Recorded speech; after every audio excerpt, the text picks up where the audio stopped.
Okay, I had a rumor that I heard that is pretty not unfounded, but I just thought I wanted to get your guys. Everyone puts a guess in. If it is true, what was his name? Will Carroll said Yes. 2 teams are going to be sold, and he heard that 2 teams were going to be sold in early 2023. The obvious guesses are the 2 teams that I thought were like officially for sale, but I guess it's not official with the Nationals and the Angels.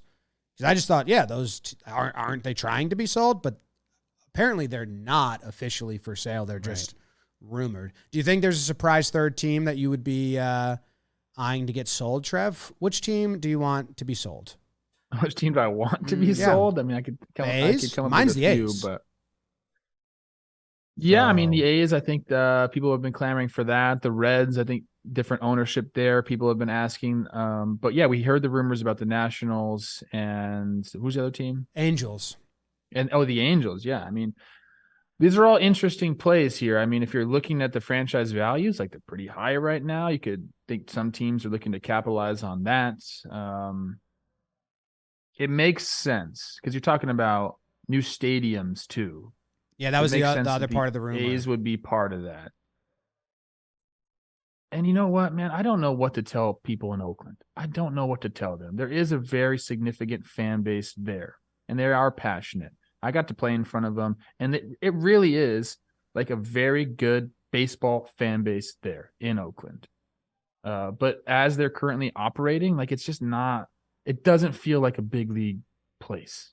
It doesn't feel like a big league park. It doesn't feel like a big league They have team. probably the best ratio of people in the ballpark watching the games are diehard fans. They're great. The people that are there are great. But, you know, like the way that team operates and the ownership and getting rid of, you know, players that have come up in your organization right when they get good, like it's tough. It's tough for them. It's tough to watch that. It's tough to be a fan of the Oakland A's. And I admire those people who are out there all the time and in the bleachers and in the outfield and bringing their signs and just they make you feel special there. But it's been a tough go for them. And it's like I want the team to be sold, but I don't want the team to be moved, but it's probably best. And it's just a very difficult situation to even wrap your head around up there, man. I wish it was different. Yeah, it just feels like there's going to be a sad Jeff Passan article in 20 years that's going to be like, the city of Oakland lost $8 billion by losing their sports teams in the past, 20 years ago. Dude, they lost the Warriors, they lost the Raiders, and like it ain't looking good for the A's. It's crazy, and I mean the Bay Area is so booming, and I mean Oakland's like becoming a part of that, and it sucks that they could be such a good baseball city having that owned as their one thing. Again, look at the San Diego effect. I know the fan base that probably wants to be mentioned as the team that kind of hates their ownership group the most, I think, is the Cincinnati Reds right now. I don't think there's any smoke to fire of selling there. I just know I follow some very nice, friendly Reds fans on Twitter that say some very not nice stuff about where they currently stand with the state of the Cincinnati Reds.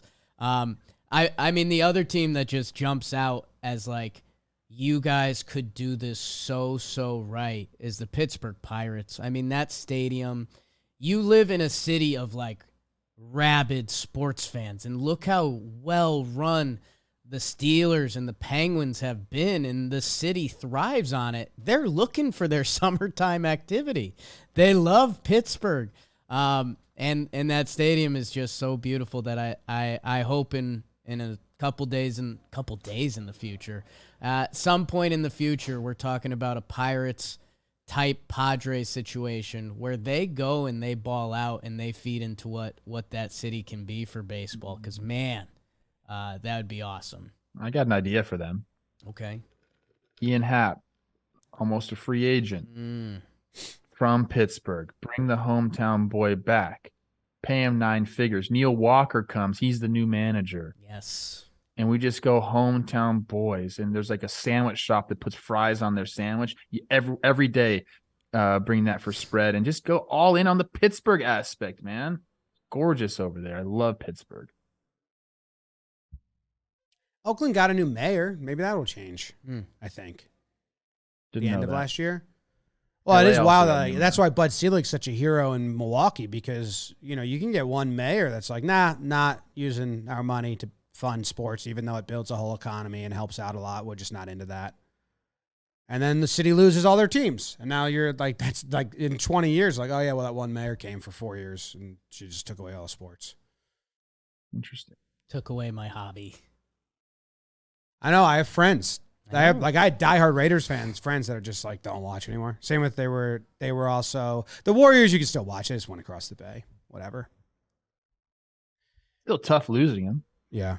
It'd be cool if it was a surprise team, if it was like the Rays have a new stadium or they're moving or they're going somewhere or it wasn't what you expect. Well, it feels like the Rays just kind of got the momentum. I mean, even with our guy Brett Phillips, who grew up in the area, and he's like, I was like a raised Rays fan. Like I grew up liking the Rays. I feel like Tampa just kind of hit that, 20, 25 year mark that the area has grown to be Rays fans. And I think they get the TV numbers and stuff. I'd have to check into that again. Yeah, but it could be a new stadium, but in that area right, still. That could change our mindset and perception of the Tampa Bay Rays. And by the way, that's a city that they've got NFL. They've got hockey. Like, it doesn't have to be that way. So hopefully they draw really well, both those teams too. How great would that be if there is a twist on this that, we've talked about Vegas for a while now, some Nashville, Portland, Charlotte, Montreal.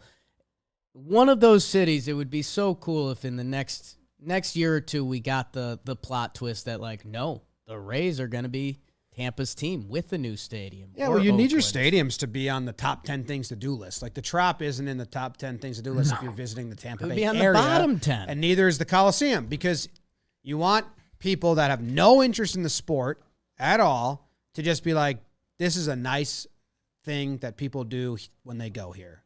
Well, that's what baseball has. Like, this is what that's what a lot of it was. It was Avado talking about that. Like, we have the summertime. Like, people are on vacation. Like, your kids are off. Like, you need things to do. And if you have a beautiful stadium, you're right, James. Like, doesn't matter, what the team is doing necessarily. If you have this nice stadium that people want to visit, now does that go away eventually? Sure. Like, you don't have the ballpark eventually loses that new luster, and you have to put a winning team on the field. But initially, I mean, that's drives revenues big time. It does.